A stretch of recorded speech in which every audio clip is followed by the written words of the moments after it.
Assalamualaikum warahmatullahi wabarakatuh. Halo rekan-rekan semua, selamat datang dalam video pemaparan tugas kelompok kami. Pada kesempatan kali ini, kami dari kelompok 1 akan mengulas nilai-nilai dasar atau core value ASN melalui sosok yang telah menjadi legenda bagi bangsa ini. Tokoh yang kami angkat kali ini adalah Profesor Dr. Ing B.J. Habibie. Beliau bukan sekadar Presiden Republik Indonesia yang ketiga, melainkan juga sosok teknokrat dunia yang lahir di Parepare pada tahun 1936. Mari kita simak bagaimana ketujuh nilai tersebut tercermin dalam dedikasi beliau bagi Indonesia. Habibie memegang prinsip bahwa teknologi haruslah membawa manfaat nyata bagi seluruh rakyat. Beliau pulang ke Indonesia bukan untuk menambah atau mencari kekayaan, melainkan untuk membangun industri dirgantara agar negara kepulauan seperti Indonesia bisa terhubung dengan mudah. Contoh nyata yang beliau lakukan dalam mewujudkan berorientasi pelayanan adalah beliau mendedikasikan hidupnya untuk membangun dan menciptakan pesawat N250 Gatot Kaca. Ini adalah pesawat pertama hasil karya anak bangsa yang bertujuan agar rakyat Indonesia di pulau-pulau terpencil terutama dapat memiliki akses transportasi yang layak dan terjangkau. Selain itu, sebagai pemimpin, Bapak Habibie juga sangat bertanggung jawab atas masa depan demokrasi Indonesia. Kita dapat lihat pada saat krisis tahun 1998, beliau tidak menggunakan kekuasaannya untuk melanggengkan jabatannya. Contoh nyata yang beliau lakukan dalam mengimplementasikan nilai akuntabel adalah beliau dengan lapang dada melepas jabatan presiden setelah laporan pertanggungjawabannya ditolak oleh MPR. Ini adalah cerminan tertinggi dari sikap akuntabel, yaitu berani bertanggung jawab atas setiap kebijakan dan siap mundur demi kepentingan bangsa yang lebih besar.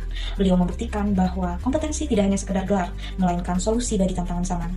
Bicara tentang kompeten, Bapak Baharudin Yusuf Habibie adalah definisi yang nyata dari kinerja terbaik. Beliau tidak hanya cerdas, tetapi memiliki haus akan ilmu yang tidak pernah padam. Namun, Bapak pepatah mengatakan kecerdasan tanpa hati hanyalah sebuah mesin. Disinilah nilai harmonis terpancar kuat dari sosok Bapak Baharudin Yusuf Habibie. Beliau dikenal sebagai sosok atau pribadi yang sangat menghargai orang tanpa memandang latar belakang. Beliau adalah jembatan yang menghubungkan antara ilmu pengetahuan dan juga kekuatan iman, serta sosok yang mampu merangkul berbagai elemen masyarakat di masa transisi demokrasi yang sangat sulit. Cinta tulusnya kepada Ibu Ainun adalah bukti yang kuat dari nilai harmonis yang terpancar dari unit terkecil masyarakat, yaitu keluarga. Di Jerman, B.J. Habibie sebenarnya memiliki segalanya. Karir puncaknya yaitu berada di perusahaan raksasa penerbangan MBB, dengan kemewahan bahkan tawaran kewarganegaraan kehormatan.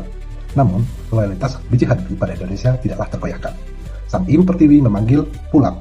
Beliau tinggalkan semua kenyamanan itu tanpa ragu.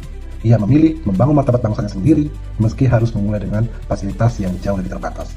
Berbicara mengenai nilai adaptif, Bapak B.J. Habibie adalah simbol adaptabilitas bangsa. Di tengah gejolak reformasi, beliau bukan sekadar pemimpin transisi, melainkan arsitek perubahan yang mampu mengubah sistem otoriter menjadi demokratis dalam waktu singkat. Bukti nyatanya, beliau membebaskan belenggu pers dan menggelar pemilu paling demokratis sepanjang sejarah Indonesia. Bapak Baharudin Yusuf Habibie juga sangat menerapkan nilai kolaboratif dalam membangun industri yang strategis seperti PTN atau IPDI, PT Dirgantara Indonesia. Bapak Baharudin Yusuf Habibie mengedepankan kerjasama lintas sektor, baik itu domestik maupun juga internasional. Contoh nyatanya, beliau berkolaborasi dengan para insinyur dunia dan berbagai kementerian untuk membangun ekosistem industri yang strategis. Beliau pun juga percaya bahwa Indonesia tidak bisa maju dengan mengandalkan negara sendiri, melainkan harus berkolaborasi dengan negara lain, dengan berbagai sektor, dengan berbagai disiplin ilmu, dan mengedepankan sinergi antara teknologi, ekonomi, dan juga politik. Dari sosok B.J. Habibie, kita belajar konsisten layaknya matahari yang bersinar, namun tahu kapan harus terbit dan terbenam sesuai waktunya. Artinya, kita harus tahu kapan mempertahankan prinsip dan kapan harus fleksibel mengubah cara kerja demi kemajuan bersama. Dari Bapak B.J. Habibie kita belajar cinta pada Indonesia dapat dibuktikan lewat karya dan juga prestasi. Seperti Bapak B.J. Habibie yang sunyi dalam integritas, teguh dalam tanggung jawab, dan tulus dalam pengabdian.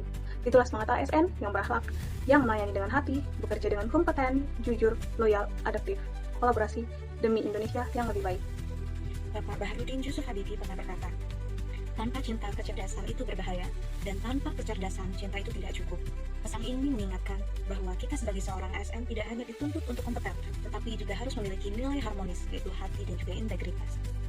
B.J. Habibie adalah pemimpin yang sangat luar biasa. Ia tidak mewariskan takhta kekuasaan, melainkan gerbang kebebasan. Ia juga tidak sibuk menumpuk harta, namun bisa-bisa mengangkat karya untuk bangsa. Bapak B.J. Habibie mengatakan bahwa masa lalu saya adalah milik saya, masa lalu kamu adalah milik kamu, tapi masa depan itu adalah milik kita. Pesan ini menunjukkan semangat untuk bersama-sama membangun masa depan yang sama, karena kemajuan dan perubahan hanya dapat tercapai melalui sinergi, kerjasama, dan komitmen kolektif, bukan melalui usaha yang sendiri-sendiri. Dari uraian tersebut, maka dapat disimpulkan bahwa Bapak Baharudin Yusuf Habibie merupakan sosok teladan bagi seorang ASN berakhlak, karena beliau sudah mengaktualisasikan nilai pelayanan, akuntabilitas, kompetensi, keharmonisan, loyalitas, adaptivitas, dan juga kolaborasi dalam setiap peran dan tanggung jawabnya bagi bangsa dan juga negara. Sekian tugas dari kelompok 1, kami ucapkan terima kasih.